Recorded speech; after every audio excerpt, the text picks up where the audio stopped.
What's up guys, Tim here from Fresh Prince of South Walton, and I'm going to try explaining to you guys what it means when I say we're burning a screen or we have to make a screen. So I'll go ahead and show you guys how that process works, and we'll go ahead and make a screen together right now. A very important part of screen making is what's called a film. So this is a printout of the artwork. This is going to go front chest like that. This is the back, so this will go big on the back like that, right? So if this was a two-color print, let me show you here. So let's assume that this job is two colors and this is one color. This is the other color. We get one color on top of the other. Each screen has to be made into one color. There are exceptions to that rule, but for the most part, you can't put two colors on the same screen. I'll show you what we're gonna do with this film. Now that we have talked about that, we'll get the screen ready. Hey, what's up YouTube? Before we go further into this video, I just want to make sure to remind you guys that if you're enjoying so far this video, make sure that you hit that subscribe button down there. And if you want to get notifications when we release new videos, make sure to click that bell too. So this machine here is a LED light box. Actually, I don't know if those are LED tubes or not, but it's a light box nonetheless. That's our screen right there. It's upside down right now, but I'll tell you why that is. There's two different ways people will do this. Sometimes people like to place their film on the glass and then put the screen over the top of it. Personally, I don't like to do it that way, so I'm gonna go ahead and show you guys the way that I prefer to do it. My preference is to take the screen, put it on there upside down, put my film on top of it, also upside down. I try to center it as close as possible. And then we just take a couple pieces of regular, just Scotch clear tape. You can see that that's the top of the screen, and that's how the image is gonna print. We tape it down so it can't move, and then I just flip it right over.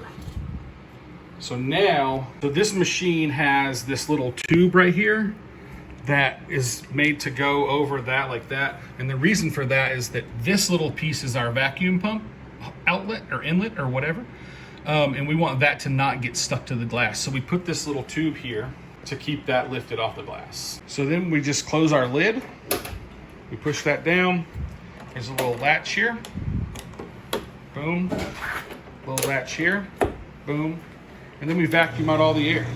So you can see now that the air is basically all out of this screened in area. And what that does is that just keeps everything from moving, right? That keeps everything in place.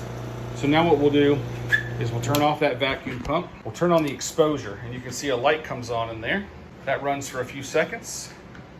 So now that that timer's done, that means our screen's ready to come out of the box, the exposure unit. So we just take it out, we remove that film, and then we come over here.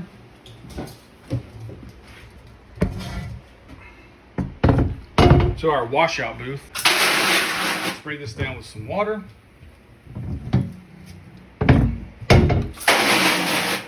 Before we ever did this, we put this blue, what's called emulsion on here, and that's water soluble until it's cured.